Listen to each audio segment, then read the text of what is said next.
저도 카이로스라는 드라마를 월요일, 화요일 정말 큰 기대를 가지고 봤는데 아주 너무 재밌었어요. 그 흡입력이 대단한 것 같아요. 진짜 그 스토리 전개도 그렇고 얼마나 그 한 명 한 명 연기자들이 혼신의 연기를 다 하는지 정말 짧은 시간 안에 한 시간이 훅 지나가더라고요. 정말 회를 거듭할수록 더 놀라운 이야기들이 펼쳐질 것 같아서 정말 큰 기대가 됩니다. 아주 놀라운 우리 시나리오라는 생각이 들었습니다. 자, 오늘 그 여호와의 날이 오고 있다. 오늘 설교 제목은 요엘서의 중요한 주제 중에 하나가 여호와의 날, 주님의 날이거든요. 그래서 그 내용이 어떤 의미인지는 좀 이따 가서 살펴보도록 하겠습니다. 여호와의 날, 주님의 날이 오고 있다. 죄인들에게는 오금이 저리는 가장 공포스러운 날이요. 의인들에게는 정말 환호를 지르며 평생을 기다리던 그런 날을 얘기합니다. 오늘 설교 주제 진실된 회개와 하나님의 부흥시키심이라는 주제입니다. 요엘서의 중심 그 내용을 보게 되면 결국은 하나님 앞에 어려움을 통하여 진실된 마음으로 돌아오려고 했을 때 하나님이 그의 삶을 얼마나 노랗게 복을 주시는지 심판을 거꾸로 축복으로 바꾸는 이야기가 나오거든요. 그게 오늘 요엘서 1장 2장인데 2장 초반까지만 할 수 있을 것 같습니다. 모자란 부분은 주일날 그냥 제가 정리해서 요엘서를 다 끝내도록 하겠습니다. 소제목들이 있는데요. 미리 말씀을 드리면 요엘서 그러면 떠오르는 게 메뚜기대 아니겠습니까? 저는 오늘 이렇게 여기 앉아 계신 분들이나 또 집에서 인터넷에서 보고 계신 분들이 요엘서를 제가 보기엔 최소한 5번 이상은 설교 들었을 겁니다. 저는 처음 듣는다고 생각하지 않고 어느 정도 들었던 설교이기 때문에 제가 우리 상황에 연결시켜서 오늘 간략하게 정리해 가도록 하겠습니다. 자, 요엘서 그러면 엄청난 메뚜기 떼가 등장해서 엄청난 재앙을 불러일으키거든요. 그때 이스라엘 백성들, 유다 백성이 해야 할 일은 딱 하나입니다. 과학적인 분석도 아니고 탈출도 아니고 바로 하나님의 성전에 모여서 온 백성이 하나님의 성전에 모여서 하나님께 부르짖는 것. 오직 이 하나만이 그들이 할 수 있는 유일한 길이었거든요. 그것을 요엘 선지자가 얘기하고 있는 것입니다. 그러면서 이 자연적인 재앙, 메뚜기 재앙을 통해 진짜 재앙이 인류에게 닥칠 거라고, 그게 바로 여호와의 날입니다. 여호와의 날은 좀 더 성경 본문을 보시면 알겠지만 무섭고 두려운 날이요, 살 떨리는 날이요, 어둡고 캄캄한 날이요, 불과 연기와 정말 인간이 그릴 수 있는 가장 무서운 날이 바로 여호와의 날이거든요. 그 날이 오고 있음을 요엘 선지자가 얘기를 하고 있습니다. 그렇기 때문에 그 날이 오기 전에 해야 할 일은 뭐냐면 회개해야 한다는 거예요. 회개가 형식적인 회개가 아니라 옷을 찢는 정도가 아니라 진짜 마음을 찢어야 된다고. 신정성 있는 하나님 앞으로의 회개를 얘기하고 있거든요. 그 다음에 네 번째가 하지만 하나님은 아무리 무서운 심판을 준비해서도 그 영혼이 마음을 찢고 하나님 앞에 회개하면 그가 당한 삶의 고통을 생각하면서 마음 아파하시면서 자기의 그 계획을 완전히 반대로 바꾸시는 하나님이라는 것이 나오거든요. 그래서 오늘 이 소제목을 가지고 말씀을 전할 텐데요. 자, 요엘서 당시에 정확한 연도는 알 수 없지만 요엘서 당시에 가뭄과 이 메뚜기 재앙이 몹시 심했음을 알 수가 있습니다.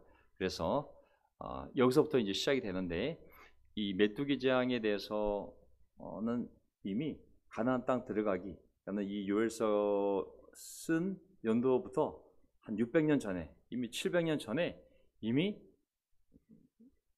모세가 충분히 백성들에게 알려주었습니다. 이런 재앙은 너희들의 죄에 대한 대가로 하나님이 일으키는 징계 중에 하나일 거라고 분명히 알려주었는데 유다 백성들은 말씀을 떠났기 때문에, 말씀을 몰랐기 때문에 그 재앙이 하나님의 징계인지를 알지 못하고 그것을 왜 이런 일이 벌어졌지? 왜 이런 일이 벌어졌지?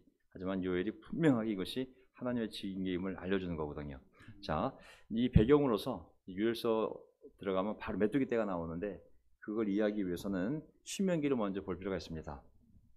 자, 신명기는 가나안 땅 들어가기 전에 이 요엘서보다 600년, 700년 전에 먼저 쓰여진 내용인데 그 신명기 13장 7절, 6절, 7절을 보게 되면 이제 하나님의 말씀대로 잘 살면, 하나님의 말씀대로 잘 살면 어떤 일이 벌어지냐면 당신들을 사랑하고, 하나님께서 당신들을 사랑하고 복을 주셔서 번성하게 하실 것입니다.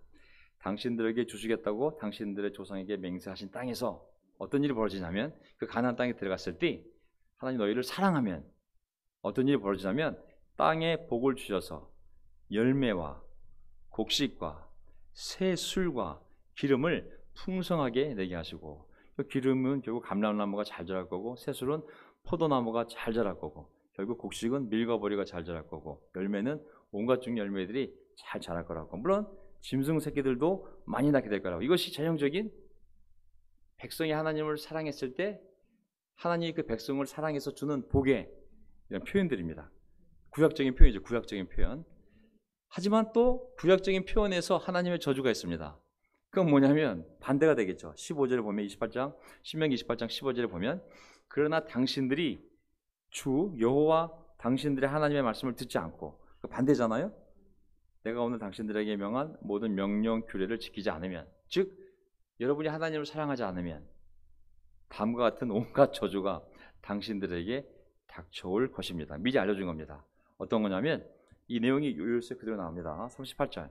당신들이 밭에 많은 씨앗을 뿌려도 뭐가 먹어버린다고요? 메뚜기가 먹어버려서 거둘 것이 적을 것이며, 또 당신들이 무엇을 심고 가꾸며 포도를 심고 가꾸어도 벌레가 갉아먹어서 포도도 따지 못하고 포도주도 마시지 못할 것이며, 당신들은 온 나라에 감람나무, 올리브나무가 있어도 그 열매가 떨어져서 당신들은 그 기름을 몸에 바를 수 없을 것입니다. 다시 42절 가게 되면 당신들의 모든 나무와 땅의 곡식을 메뚜기 떼가 다 먹을 것입니다. 아시겠죠? 그래서 구약적인 관점에서 보게 되면 이런 자연적인 재앙들 있지 않습니까? 아까 얘기했던 지진, 기근, 메뚜기 떼, 전염병들은 구약에서 그 당시 시대 사람들이면 이런 일이 벌어졌을 때 이것은 신의 노여움이다, 하나님의 심판이다라고 대부분 생각을 했습니다. 근데 오늘날 이제 환경 오염이 심해지고 또 기후 이변도 생기고 이런 자연재해가 발생했을 때 코로나19도 그런 것 중에 하나가 아니겠습니까? 사람들이 어떻게 생각하냐면 과학적인 접근. 이것은 북극의 얼음이 녹아서, 이것은 박쥐가 어떻게 되어서. 물론 모든 재앙을 다 인간의 죄악으로 설명할 수는 없지만 분명한 것은 어떠한 엄청난 자연적인 재앙이 일어났을 때 그것을 100% 다 인간의 죄악의 결과, 하나님의 징계로 다 해석할 수 없다 할지라도, 그러나 분명한 것은 그 어려움이 왔을 때 분명한 사실은 인간이 그 재앙을 통해 자기 자신의 삶을 성찰해보고 자신의 삶을 뒤돌아보고 그리고 그 어려움을 통하여 하나님께로 전심으로 향할 수 있는 좋은 기회가 되는 것은 분명합니다. 아멘.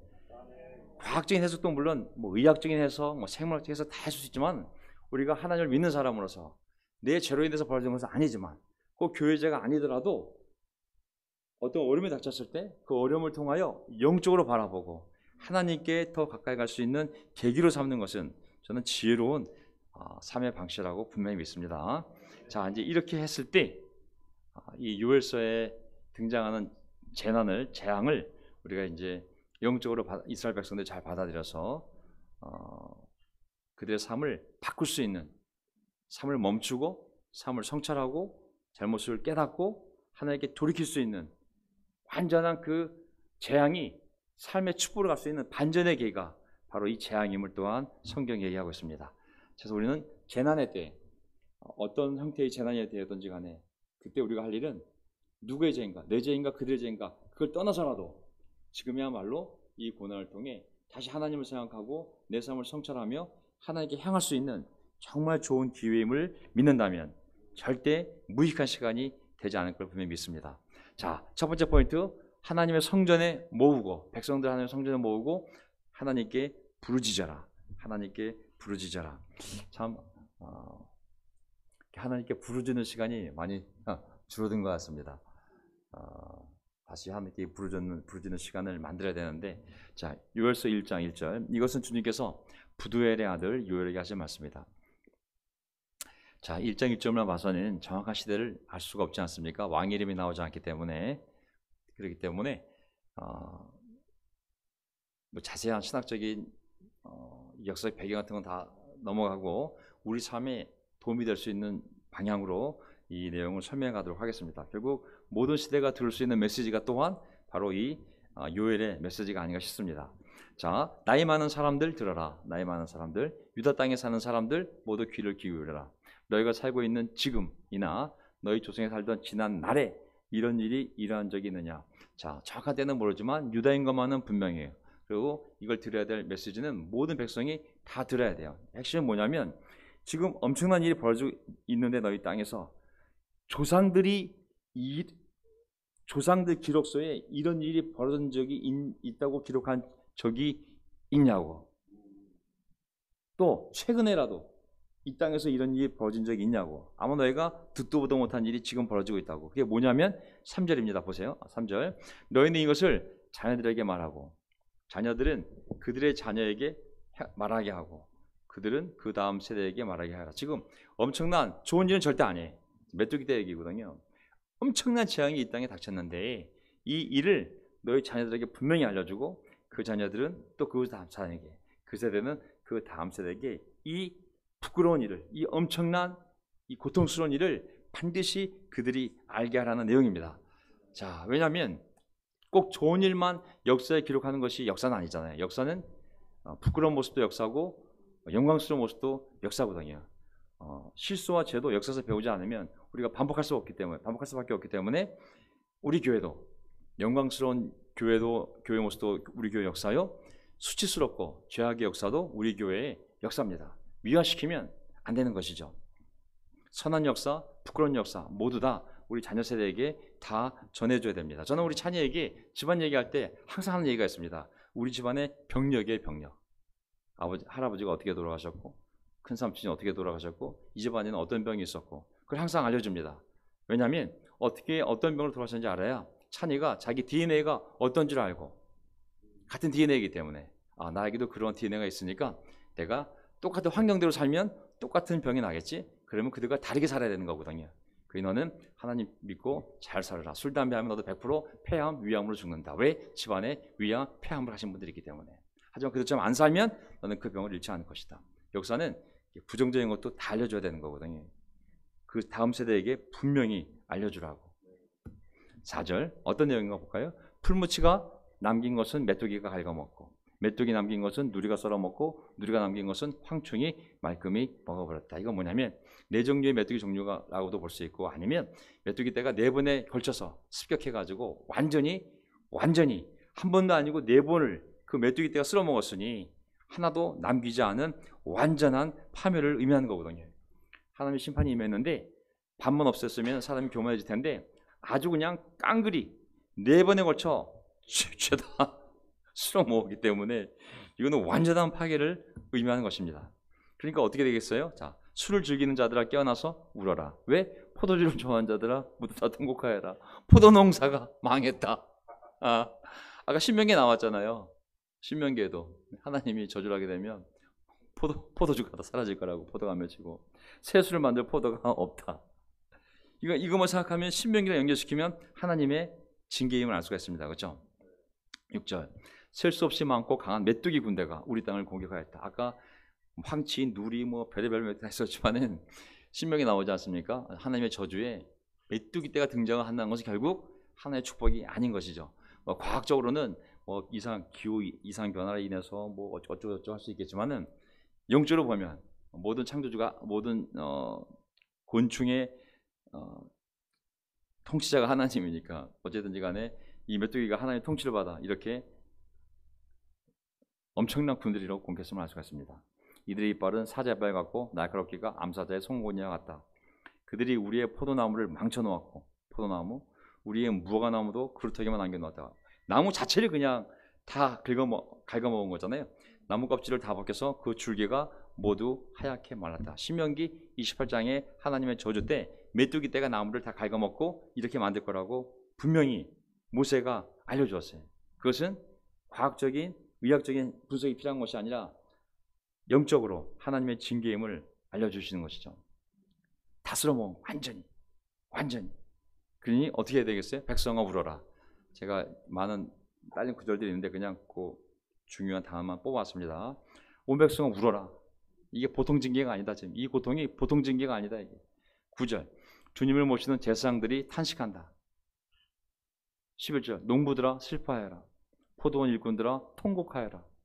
12절 백성의 기쁨이 모두 사라졌다. 안 그러겠어요? 밀보리가 다 죽고 밭곡식이 모두 죽고 나무 자체가 모두 말라 죽었고. 이거는 생각해 보세요. 우리가 이거를 우리 시대에 적용한다면 국가적인 위기 상황, 가족의 위기 상황, 교회의 위기 상황, 개인의 위기 상황, 그것이 재정적인 거든 육체적인 것이든 질병적인 것이든 무엇이든지 모르겠지만 정말 이런 강력한 위기가 왔을 때 그때 할 일은 무엇일까? 기쁨은 사라지고 슬프고 통곡할 상황만 되었을 때 우리가 할 일은 무엇이겠습니까? 오늘 유월서를 잘 봐야 됩니다. 이렇게 불확실한 미래, 울고 싶은 시대에 우리가 정말 어떻게 삶의 분명한 길을 찾아가야 될지 성경에 분명히 나왔습니다. 기쁨이 다 사라졌다고. 슬픔, 통곡, 탄식, 울음밖에 남지 않은 거예요. 이런 일은 내 삶에도 벌일 수 있는 거거든요. 자식 때문에든 부모 때문에든 배우자 때문이든 직장 때문이든 건강 때문이든 이때 보세요. 13절 제사장들아 굵은 베옷을 입고 슬퍼하라. 제단 앞에서 섬기는 자들아 통곡하여라. 하나님 섬기는 제사장들아 굵은 베옷 입고 성전으로 가서 밤새워 통곡하여라. 왜냐하면 잘 보세요. 다 종교 봉사자들이잖아요. 제사장들 정말 그들에게 뭐라 그러냐면 성전 가서 밤새 울라고. 왜냐하면 너희가 날마다 아침 저녁으로 하나님의 성전에 바칠 곡식 제물과 전제로 부어드릴 제물이 떨어졌다. 포도주가 없으니 부어드리는 전제가 안 되잖아요. 곡식이 있어야 소재가 되잖아요. 이게 제사를 드릴 물건조차 없어진 거예요. 하나님께 이 대표로 드리는 물건은 많은 양이 필요 없지만 어쨌든지 간에 완전히 깡그리 1, 2, 3, 4차로 메뚜기 떼가 다 갉아먹어가지고 하나님께 드릴 재물조차 없을 정도면 이게 얼마나 타격이 심하겠어요. 신앙이 안 될 정도임을 알 수가 있습니다. 이거는 제사를 드리지 말라는 얘기 아니에요. 속된 말로 교회 가라는 얘기야, 가지 말라는 얘기야. 이게 성경을 보라는 얘기야, 보지 말라는 얘기야. 이럴 정도로 신앙 자체가 의심이 들 정도로 하나님에 대한 선한 의지가 의심이 될 정도로 아주 어려운 위협적인 상황이 됐음을 알 수가 있습니다. 근데 그때 할 일은 또 무엇일까요? 14절 잘 보세요. 거룩한 금식을 선포하고 성회를 열어라. 이걸 영적으로 받아들이지 않으면 사람이 굉장히 무서운 죄를 짓고 하나님을 떠나게 되겠습니다. 이때 할 일은 뭐냐면 거룩한 금식을 선포하고 성회를 열어라. 거룩한 모임을 가지라는 얘기예요. 장로들과 유다 땅에 사는 모든 백성들을 불러 주 너희 하나님의 성전에 모으고 주님께 부르짖어라. 그래서 오늘 첫 번째 포인트가 주 너희 하나님의 성전에 모으고 주님께 부르짖어라 라는 것입니다. 왜냐하면 저도 개인적으로 경험해봤지만 우리 삶에 위기가 닥쳤을 때 자연재해가 되었던 사고가 되었던 건강에 급격한 위험 신호가 왔든 재정적인 위기가 됐든 가정 내 불화가 왔든 다 상황이 틀리겠지만 그런 일이 왔을 때 하나님 우리에게 바라시는 분명한 사인은 하나님에 대한 분노, 의심, 실망, 절망, 좌절감, 배신감, 상처 그것은 1차적으로 올지 모르겠지만 궁극적으로 우리가 해야 할 일은 하나님께로 가는 것입니다. 아멘. 다른 데로 가면 이거는 굉장히 위험한 길인 거예요. 성경책을 집어 던진다든지 성경책을 태워버린다든지 내가 다시는 예수를 믿나 봐라. 내가 다시는 교회를 나가나 봐라. 내가 목사라는 놈 다시는 믿나 봐라. 이런 식으로 우리가 부정적으로 우리 신앙을 의도적으로 반대로 끌고 가면 바로 마귀가 들어오거든요. 바로 귀신이 들어오거든요. 이럴 때는 우리가 무조건 하나님께로 나아가 그 고난을 통해 자기 삶을 멈추고 자기 삶을 성찰해 보면서 어쨌든 영적으로 반응을 해야 됩니다. 모든 고난과 재난, 재앙의 궁극적인 목적은 하나님께 우리 마음을 향하게 하는 거거든요. 설사 꼭 내 죄 때문에 일어났다 안 왔다 할지라도 우리의 마음은 모든 이런 시간을 통하여 하나님께 가까이 가는 것이 우리가 해야 할 유일한 길인 줄 믿습니다. 아멘. 금식, 성회, 성전에 모여 주님께 부르짖는 것 할 일은 그거밖에 없어요. 물론 억울한 마음도 있죠. 욥기를 보게 되면 욥이 하나님 앞에 그렇게 성실했지만 그의 삶에 불행이 많았거든요. 자식들이 다 죽어, 가진 거 다 잃어, 자기 머리 발끝까지 질병이 있어, 도대체 내가 무슨 죄를 졌다고? 사람들이 오해합니다. 욥 친구들이 다 와서 욥아 네가 죄를 져서 그래. 네가 의로운 것 같지만 하나님만이 아는 죄가 있기 때문에 그런 거야. 다 죄의 대가로 네 자식이 죽었고 죄의 대가로 네가 망하게 된 거고 죄의 대가로 네가 이렇게 문둥병에 걸린 거야. 욥아 결국 너의 죄의 문제야. 하지만 성경은 절대 그렇게 얘기하는 것이 아니거든요. 죄의 문제가 아니라 욥의 의로움을 하나님이 믿기 때문에 테스트하기 위해서 그런 일이 벌어진 거거든요. 우리가 고난이 올 때는 함부로 판단하지 말고 그냥 하나님께 가서 이 반응처럼 주님께 부르짖으며 우리의 삶의 중심을 그분께로 옮기면 됩니다. 아멘. 15절 보게 되면 그래서 이제 같은 내용이지만 슬프다 그날이여 주님께서 심판하실 날이 다가왔다. 전능하신 분께서 보내신 바로 그 파멸의 날. 무슨 단어들이잖아요. 심판날, 파멸의 날. 곡식이라고는 구경조차 할 수 없다. 얼마나 어려운 상황이에요. 곡식이라고는 구경조차 할 수 없다. 우리 하나님의 성전에는 기쁨도 즐거움도 없다.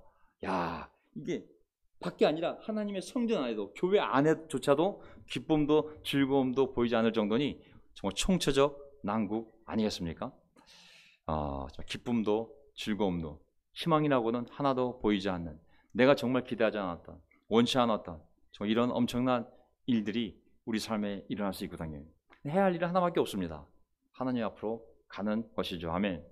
제가 옛날에 우리 교회 집사 중에 한 분이었었는데 지금 한국에 없지만 그분이 참 한국에 와서 열심히 하나님 일을 하던 형제였는데 사업이 망하고 어려워졌어요. 그때 그 형제가 하던 말이 생각납니다. 기저귀 살 돈이 없더라는 거예요. 기저귀 살 돈이. 야, 우리가 이해가 안 가잖아요. 어디 하나님 잘 믿었는데 저렇게 열심히 산 사람이 어쩌다가 기저귀 살 돈조차 없었을까? 지금은 잘 살고 있어요. 어쨌든 우리가 해야 할 일은 우리가 이해하지 못할 어려움이 왔을 때 그걸 통해서 하나님 제가 당신에게 드린 헌금이 수천만 원이고 제가 드린 시간의 양을 따지면 제 인생의 전부를 다 갖다 바쳤는데 이게 저의 수고의 대가입니까? 절대 그렇게 생각할 필요 없어요. 어떤 로이모드 안에 우리가 할 일은 하나밖에 없어요. 하나님을 신뢰하고 하나님 앞에 부르짖고 그리고 우리 삶을 뒤돌아보면서 더 하나님을 사랑하는 것 그거밖에는 하나님 우리가 원하시는 것이 없어요. 아멘. 그래서 19절 주님 제가 주님께 부르짖습니다. 부르짖는다. 상황을 인정합니다. 다 타버렸습니다. 주님의 분노로 다 타버렸어요. 나무도 타버리고 밭도 타버리고 곡식도 타버리고 다 타버렸습니다. 주님. 물이 마르고 광야의 초원이 다 말라서 들짐승도 주님께 부르짖습니다. 자, 그래서는 신학적인 내용이긴 하지만 구약은 사람과 땅과 그리고 식물과 동물의 생명이 다 연결되어 있습니다. 다 연결시켜놨어요. 왜냐하면 인간은 6일 동안 창조된 5일 동안 창조된 그 맨 마지막에 인간이 등장하지 않습니까? 그래서 이 땅과 땅 위에 자라는 풀과 그리고 그 위에 사는 동물과 그리고 식물들, 동물들 이 모든 게 사람이 하나님 앞에 의로워서 복을 받으면 이 땅도 비옥해지고 식물도 잘 자라고 동물도 잘 자라고 다 곡식도 다 잘 자랍니다. 하지만 인간이 죄를 짓고 회개하지 않고 하나님의 징계가 시작되면 사람도 마르지만 땅도 황폐가 되고 땅이 황폐되니 풀이 안 자라고 풀이 안 자라니 동물도 말라 죽고 그리고 하나님이 비를 안 주니 다 곡식이 나무가 타 죽게 되거든요. 그러니까 당연히 이렇게 온 만물이 이스라엘 백성들과 함께 그 땅에 있는 모든 피조물들이 땅과 풀과 나무와 동물과 식물들의 생명조차도 이렇게 다 말라감을 알 수가 있습니다. 그들도 들짐승도 주님께 부르짖는다고 하지 않습니까? 다 연결되어 있습니다. 다 연결되어 있어요. 자, 두 번째 포인트 주님의 날이 오고 있다. 제가 두 번째 포인트 할 수 있을 것 같아요. 저는 주님의 날이 참 무서운 날인데 The Day of the Lord 정말 아니면 The Day of the 여호와거든요. 자, 요엘서 2장 1절을 보세요. 너희는 시온에서 뿔나팔 불어라. 하나님 거룩한 산에서 병보를 울려라. 유다 땅에 사는 백성아 모두 떨어라. 굉장히 강력한 사인 아니겠습니까? 나팔을 부는 경우는 보통 소집이거든요. 소집. 뭐 행진을 하기 위해서 또는 전쟁을 알리기 위해서 어쩌다가 그 백성들을 움직이는 알리는 것이 뿔나팔인데 이 뿔나팔은 뭐냐면 떨게 하기 위한 엄청난 너희가 보도도 못한 엄청난 두려운 날이 오고 있으니 그 날을 생각하고 떨라고 하는 경보 나팔이니 얼마나 무서운 나팔이겠어요. 여호와의 날이 오고 있다. 우와, 그 날이 어떤 날인지 모르겠지만 여호와의 날이, 주님의 날이 오고 있다. 근데 이 날이 어떤 날일까요? 야, 이 날이 이게 두 가지 의미가 있거든요. 이 구약에서 여호와의 날이라는 것은 두 가지 의미가 있습니다. 보세요 한번. 이거는 제가 사진에서 한번 갖고 그냥 이렇게 하필이면 우리 이수연 자매가 쓴 그 드라마의 제목이 바로 이 카이로스예요. 카이로스는 영어가 아닙니다. 카이로스는 그리스어입니다. 그리스. 히브리어도 아닙니다. 카이로스는 그리스어로서 때를 나타내는 말이라고 했습니다. 자, 이 때를 나타내는 이 공간과 시간 있지 않습니까? 시간을 나타내는 헬라어가, 그리스어가 두 가지가 있는데 하나가 카이로스고 또 하나가 크로노스예요. 크로노스. 역대기를 뭐라 그래요? 왕들의 이야기를 크로니클. 퍼스트 크로니클, 역대기상, 세컨드 크로니클, 역대기 하가 되잖아요. 자, 이 카이로스는 어떤 시각, 딱 일정한 시점에서의 시간을 얘기하는 거예요. 이 크로노스는 시간의 흐름. 여기 설명 나오잖아요. 과거로부터 미래로 일정한 속도로 루틴하게 하루, 일주, 한 달, 1년 다시 해가 바뀌면 하루 쭉 흘러가는, 기계적으로 일정한 방향으로 흘러가는 연속된 시간이 크로니클, 이 크로노스예요. 하지만 이러한 쭉 흘러가는 시간 중에 어떤 특별한 시간들이 있죠. 특별한 시간들, 어떤 특별한 시각, 의미 있는 어떤 사건이 발생한 날이나 어떤 해나 어떤 특별한 의미 있는 어떤 사건이 발생한 그 특정한 시점을 우리가 카이로스라고 하거든요. 그게 헬라어 의미예요. 우리 삶에도 똑같은 날이 흘러가는 것 같지만, 계속 반복적으로 이렇게 흘러가는 것 같지만, 어떤 특별한 기쁜 날, 어떤 특별한 달, 특별한 순간이 있지 않습니까? 정말 안 좋은 쪽으로 특별한 사건이 발생할 때 있고, 너무 슬픈 날들이지만 완전히 반전을 이루는 기쁜 날이, 특별한 순간이 있잖아요. 인류 역사에 카이로스가 있어요. 어떤 특별한 카이로스가 있냐면, 많은 순간들이 있지만 하나님의 역사가 계속 앞으로 흘러갔는데, 그냥 아브라함부터 우리까지 2000년, 우리부터 예수님, 아브라함부터 예수님까지가 2166년이 됐고, 예수님부터 우리까지 2020년이 됐어요. 이렇게 역사가 이렇게 흘러가고 있는데, 어느 확 시점에 하나님이 인간 역사에 확 개입하는 정말 결정적인 순간이 있는 거예요. 하나님이 역사를 창조하고 어느 순간 하나님이 인내하시다가 한 날을 딱 정해놓고, 이 날 내가 인간 역사에 개입해서 모든 우주를 끝내고 악인들을 심판하고 나를 믿는 그 소수의 의로운 자들을 구원해서 내가 천국으로 데려가야지, 하루를 딱 정한 날이 있어요. 그게 바로 여호와의 날이에요. 카이로스. 얼마나 무서운 날인지 모르겠어요. 창조부터 시작을 해서 노아를 선택하고 아브라함을 선택하고, 그리고 자기 아들을 이 땅에 보내고, 그리고 구원의 길을 열어주고, 그리고 2000년을 인내하다가 어느 시점에선가 이제 이날 더 이상 나는 이 고통을, 이 죄악을 이 지구상에 용납하지 않겠다. 하나님이 직접 이 인간 역사, 시간과 공간에 들어와서 이 우주를 끝내는 날, 그게 여호와의 날인 거예요. 카이로스. 하나님이 이 땅에 내려오셔서 심판하시는 날. 그게 얼마나 무서운 날이겠어요. 주님의 날, 여호와의 날. 구약에서 이 날은 그날로도 표현돼요. 이것은 하나님의 인류에 대한 계획이 있어서 정말 과격한 변화를 일으키는 좀 무서운 날로서 표현 자체가 무시무시하게 구약에서 표현되어 있습니다. 근데 이제 그 날이 어떻게 오냐면, 메뚜기 때처럼 이 땅에 온다는 것을, 심판이 온다는 것을 요엘서 2장에 메뚜기 부대가 등장합니다. 아주 무서운, 아주 그냥 그 얼마나 무섭게 묘사되어 있냐면 나중에 보세요. 2절 보면 그날은 캄캄하고 어두운 날이다. 구름과 어둠에 뒤덮이는 날이다. 캄캄하다는 것은 후라시를 비추는 정도가 아니에요. 그때는 1cm도 안 보이는 완전한 어둠을 얘기하는 거거든요. 마치 어둠이 산등성이를 넘어오듯 새까맣게 다가온다. 어떤 어둠이 그냥 이 빛을 다 없애면서 새까만 것들이 점령해 나가는데, 산을 넘어오듯이 이 세상을 점령해 오는 거예요. 까마득한 옛날까지 거슬러 올라가 봐도 이런 일은 없었다. 왜? 창조부터 시작해서 이런 일이 아직 본 적도 들은 적도 없는 거예요. 앞으로 천만의 일일까지도 다시는 이런 일이 없을 것이다. 자, 보세요.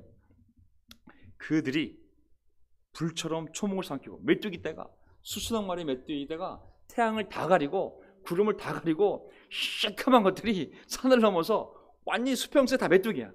그 엄청난 메뚜기 떼가 군대처럼 하면서 그 해를 다 가리면서 어둠을 만들면서 지금 오는 모습인 거거든요. 그들이 한번 지나가면 어떻게 되겠어요? 완전히 불꽃이 불을 태운 것처럼 한순간에 에덴 동산이 그냥 황량한 사막이 되는 거예요. 살아남은 것은 하나도 없다. 이야, 엄청난 이 무서운 심판이 지금 이렇게 비유로 나오는 겁니다. 그들이 전진할 때는 땅이 진동하고 온 하늘이 흔들리고 해와 달이 어두워지고 별들이 빛을 잃는다. 11절, 주님의 날은 놀라운 날, 가장 무서운 날, 누가 감히 그 날을 견디어낼까? Very terrible. 정말 그냥 테러블이 아니라 너희들이 보도 듣도 못한 엄청난 공포스러운 그러한 시간이 바로 주님의 날이라고. 그 날이 지금 오고 있다고. 야, 그러니 그 날이 임하기 전에 빨리 회개하라는 것이 바로 이 유월서입니다. 그러니 어떻게 해야 됐을까요? 옷을 찢지 말고 마음을 찢어라.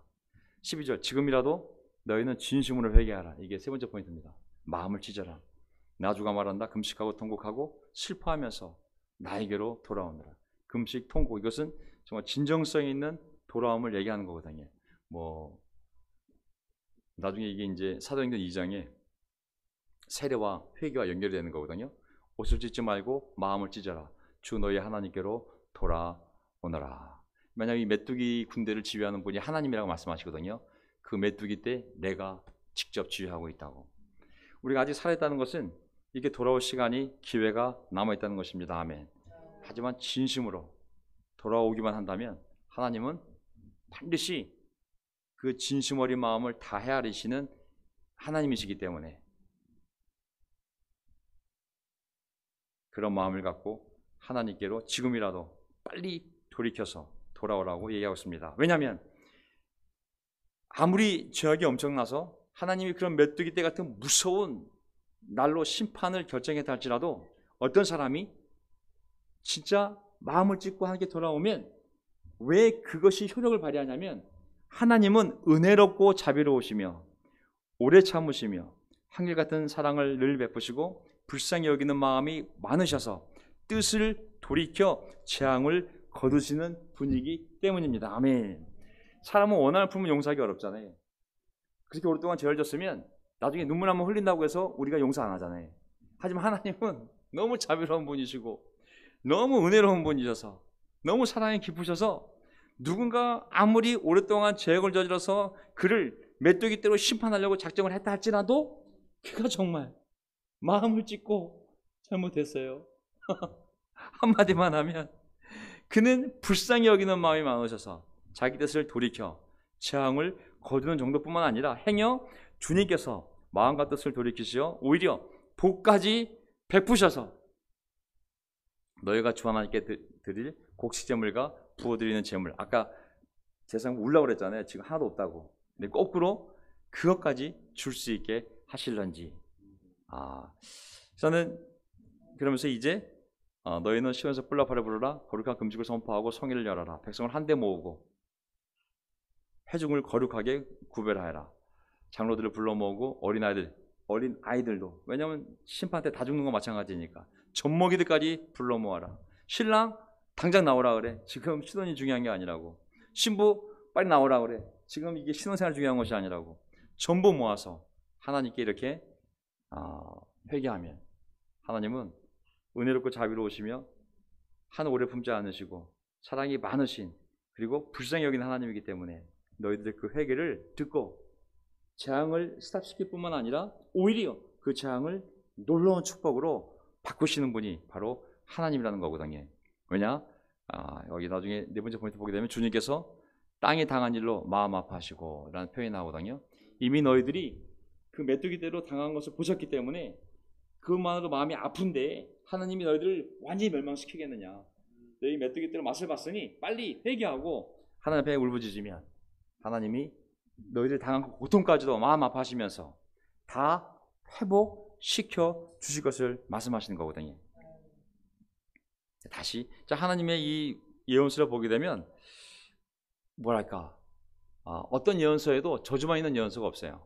엄청난 저주까지 간 다음에 바로 문장이 바뀌어. 하지만 내가 어떻게 할 수 있겠느냐. 하나님 입장에서 너희가 회개만 하면 나는 너희들을 어깨 안고 독수리가 새끼를 낳듯이 다시 다 데리고 돌아올 것이고 회복시킬 거고 복을 줄 것이고 이전보다 더 영광스러운 나라로 만들겠다. 하나님의 마음을 보면 10가지 센 얘기하면 20가지 축복의 얘기를 해서 회개만 한다면, 내가 이 뱉은 말들은 일어나지 않기를 바라는 말이지 이것이 이루어지기를 바라는 마음이 아니라고. 이건 아시겠죠? 말은 강하겠지만 이것이 일어나지 않기를 바라기 때문에 강하게 말한 거지 이것이 일어나라고 강하게 말한 것이 아니라고. 나는 너희들이 회개를 원한다고. 회개만 하면 정반대로 나는 이 엄청난 복을 너희들에게 주고 싶다고. 이게 하나님의 마음이잖아요. 그래서 이제 거꾸로 회복이 됐을 때 하나님께서 자기 백성들에게 어떤 복을 주실지, 기뻐하여라, 즐거워하여라, 주님께서 큰 일을 행하셨다.